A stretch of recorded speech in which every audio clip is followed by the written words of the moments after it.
Bueno, buenas tardes, profesor y compañeros. Para continuar con el temita, ¿verdad? Vamos a hablar ahora sobre este punto, que serían los contenidos académicos y el currículo en el siglo XX. Un punto muy importante en el siglo XX fue la creación de la escuela normal. ¿Qué era la escuela normal, verdad? ¿Cuáles fueron sus funciones?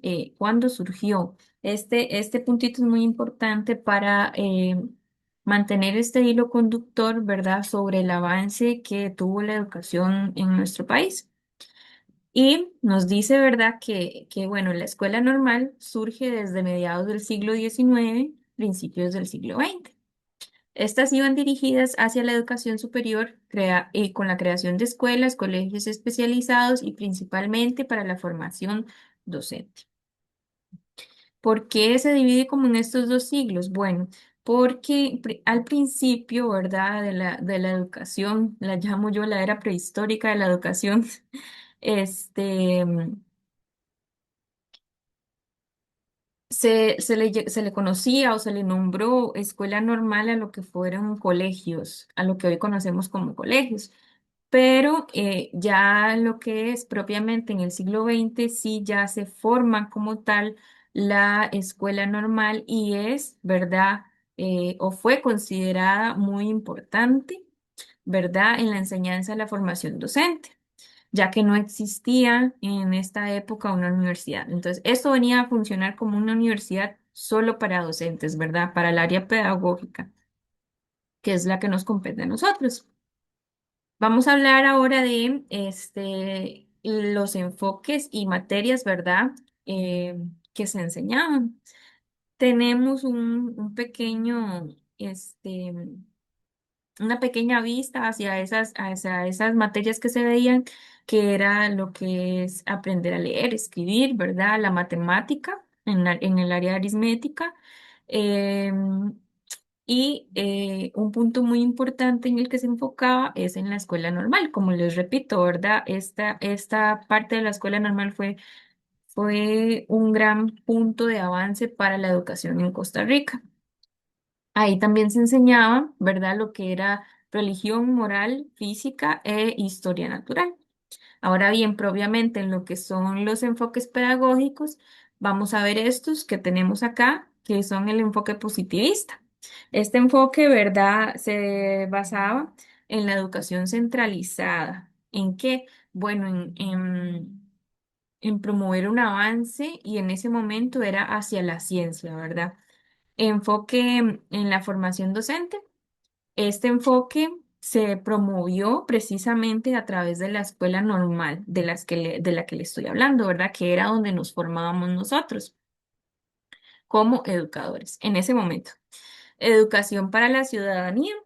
Esta formación buscaba eh, ya ir poniendo lo que son la ética, la responsabilidad, ¿verdad? Y los valores cívicos.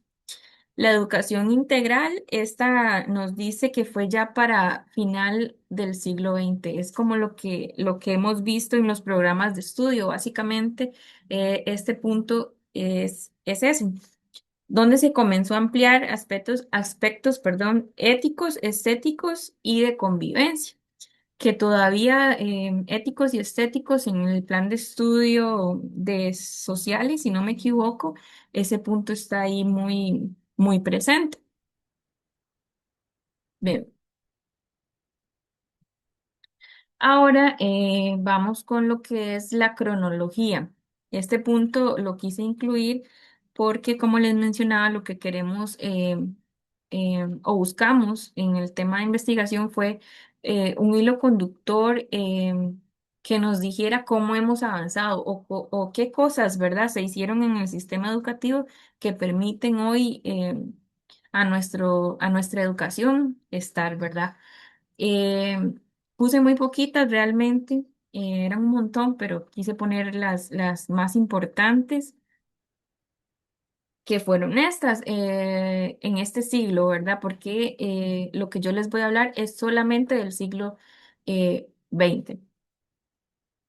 En el 1901 se realizan las reformas en el sistema de inspección de las escuelas, ¿Qué nos dice este punto? Bueno, que por la necesidad, ¿verdad?, de asesoría de los docentes, se inicia ya como a preocuparse por tener alguien que nos diga qué estamos haciendo bien como docentes o, o cómo, ¿verdad?, funcionar, hacer valer nuestra labor y por eso se envían inspectores, se envían personal, ¿verdad?, para hacer este tipo de reformas. En 1912 se crea el Gremial Centro de Estudios que agrupó a jóvenes intelectuales, de los cuales les voy a hablar más adelante. Pero estos jóvenes, algunos, ¿verdad? De ellos, era María Isabel Carvajal, José María Villón Celedón, Omar Dengo, Joaquín García, entre muchos, ¿verdad? Ellos se encargaban de instruir o formar gratuitamente a la población, perdón, eh, obrera del país en ese momento. Entonces, vean qué importante fue que se preocuparan por esa población, ¿verdad? Y que hoy día también tenemos muchos sistemas o muchos medios de educación para apoyar a la población que en su momento no pudo estudiar, ¿verdad? Em, El otro puntito sería en 1926 que se crea el primer kinder público del país y que se conoce con el nombre de Escuela Maternal Montessoriana y está dirigida por Carmen Isabel Carvajal, nada más y nada menos que Carmen Lira, ¿verdad? La conocidísima Carmen Lira. Esto abre la puerta a la educación de nuestros niños, ¿verdad? Que sabemos que es muy importante para su desarrollo de habilidades motoras, finas, gruesas. El kinder es esencial, ¿verdad? Vamos viendo cómo vamos avanzando, ¿verdad? En 1935 se publica el nuevo silabario. Bueno, este punto de este año tiene dos hechos que ocurrieron y que fueron muy importantes, que fue este del silabario, que lo crea un momentito, lo crea Emma Gamboa, que más adelante también les voy a hablar un poquito de ella.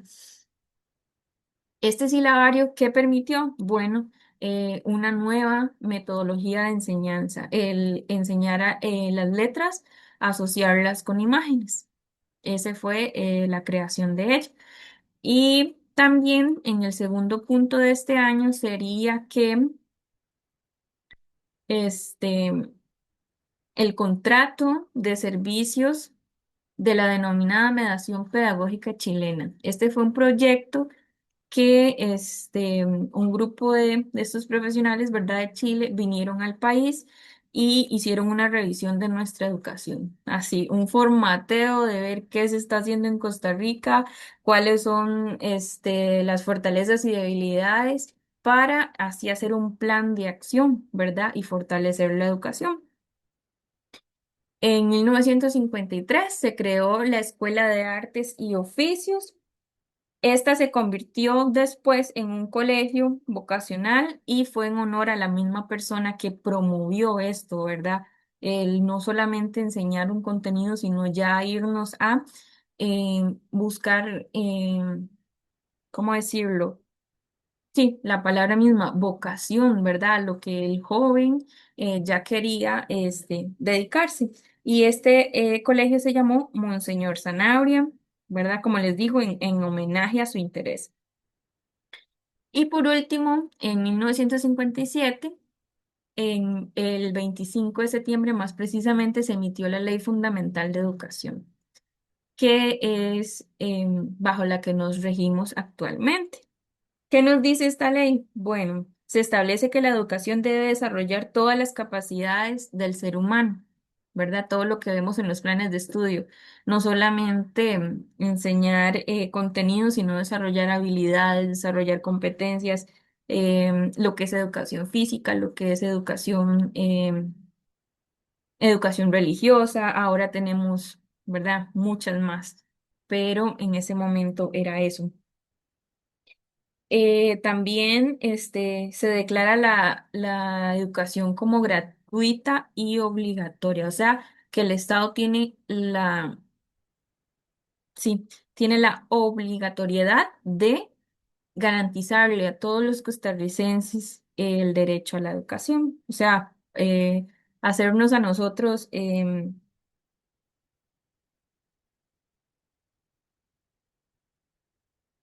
un estado libre, por decirlo así, porque nos garantiza, ¿verdad?, que todos, sin condición alguna, podemos optar por la educación. Y por último, que el Estado asume la función de dirigir, planificar y supervisar el sistema educativo. Y esto va a ir cambiando, pues, a lo largo de los años, ¿verdad? Con cada gobierno se va a cambiar. Entonces, esta ley también se rige, nos regimos actualmente, ¿verdad? Y para terminar con este puntito, me pareció también importante, como les mencionaba, hablar de algunas influencias pedagógicas. Igual agregué muy poquitos porque es un tema muy extenso, pero lo importante es ver, como les mencionaba anteriormente, los aspectos positivos que han hecho de la educación en Costa Rica hoy un lugar mejor, ¿verdad? Entonces tenemos al primer pedagogo que sería Roberto Brenes Mesén. Se nos dice que la principal contribución fue en la vida de la antropología pedagógica. Está contenida en los programas de educación primaria y educación rural, publicados en el año 1918. El fin principal, perdón, al que apuntó Menem está en la construcción de una nacionalización para el ciudadano costarricense. En resumen, ¿qué aportes obtuvo él o nos dejó? El programa de estudio para primaria, ¿verdad? Y educación rural. Promovió una educación enfocada en formar ciudadanos conscientes de su identidad. Ellos, más que todo, casi que todos, pero él también enfatizó mucho eso, ¿verdad? En nuestra realidad social de ese momento. Eh, Ahora vamos con Omar Dengo, que nos dice que conceptos como libertad aplicado a los métodos del pensamiento y responsabilidad social y el ejercicio creador e inteligente fueron elementos constituyentes a la idea de la autonomía individual, componente esencial en su antropología pedagógica. Incentivó la educación como un camino hacia la libertad de pensamiento crítico y el valor social. ¿Verdad? Nuevamente, en resumen, eh, se nos dice que defendió, ¿verdad?, la libertad del pensamiento de cada niño, el saber que tienen una responsabilidad con sus actos, también la creatividad y todos ellos como un pilar de la educación, ¿verdad? Y este, con un puntito que me quedo y resalto mucho de él que, que dijo que la educación es igual a libertad. O sea, relacionar la educación con el progreso debe ser prácticamente que un sinónimo. Y eso fue un aporte muy importante. Ahora tenemos a Joaquín García Monge, que él propone que el docente es un guía en el crecimiento del estudiante, ¿verdad? Ya íbamos viendo pensamientos más liberales, ya no era el docente. El docente imparte y ya el conocimiento, no. Él ya empezó con esa mentalidad, ¿verdad? De que el aprendizaje tiene que ser centrado en el niño. Su enfoque se centró en el respeto y el ritmo de la evolución del aprendizaje, ¿verdad? Como les decía, esto fue de los más visionarios de aquella época. Y por último, pero no menos importante, desde todas en lo personal, de los que investigué, la que más me gusta, no solo por ser mujer, pero me gustó mucho todo lo que ella hizo. Contribución, ¿verdad? Su contribución en la educación especial, en la configuración de la escuela nueva. Emma Gamboa fue también luchadora de los derechos de las mujeres. principalmente por el voto femenino. Ella hizo cantidad de cosas, cantidad. De hecho, hay un video muy bonito del MEP donde se le reconoce a ella todos los logros. Este, tal vez ahora lo puedo pasar para que lo puedan ver un momentito. Y eh, los puntitos que rescato de ella, ¿verdad? También fue muy visionaria en centrar la educación, ¿verdad? Como una parte nueva, ¿verdad? Eso de que ya el docente era el único que poseía el conocimiento, ella casi que lo vino a vetar.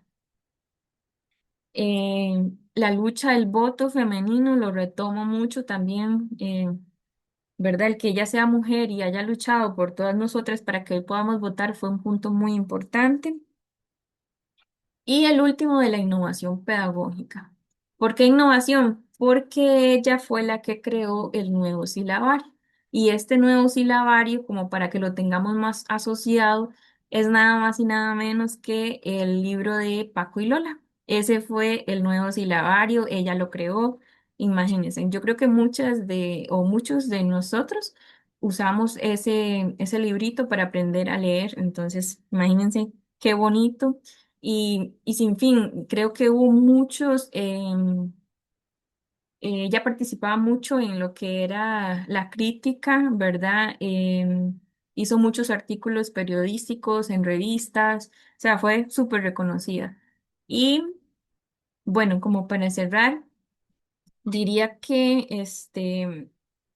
veamos lo importante de la historia de la educación en Costa Rica, ¿verdad? Veamos todo lo que se ha logrado y yo creo, a rescatar otro punto también sería que todas estas personas y todo lo que pasó en esta época se logró con un punto o un aspecto en común, que fue la formación. Todos ellos, este